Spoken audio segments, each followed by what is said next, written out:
nga ako naalala na parang merong nang-bash sa akin na homophobic ako. Kaya sobrang nasaktan ako nun na natawag akong homophobic kasi halos mga ka-work ko, manager ko, gay, straight.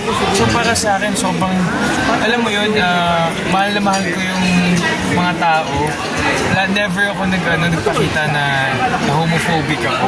Kaya nasaktan, yun siguro yung pinakamasakit sa akin. Hindi ako sigurado eh. Wala ka bang statement noon na anti-LGBTQ? Wala.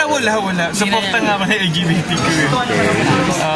Para sa akin, nakakagulat lang din talaga na parang iba talaga yung nagtatansin. Pero close naman kaya daw is near, diba? Oo naman.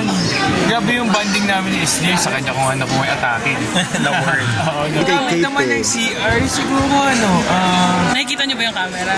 Oo, kita namin yung camera. Siguro, una nahirapan lang din talaga ako mag-adjust. Pero lahat naman kami, pinagdaanan yun eh. So, para sa akin, okay lang. Nasanay doon. Ano lang din, strategy lang din talaga. Okay, may strategy. May pupunta. Angulo ka. Angle. Sila Gerald, Talaga kami yung workout. Doon lang namin nila. so workout na lang? So, kita nyo na yung mga lagi nag-workout. Oo. Siguro yun yung Yun na lang yung outlet.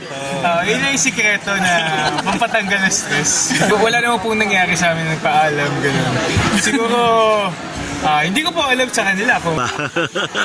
Maraming secrets doon eh. There. siguro, sa takdang panahon.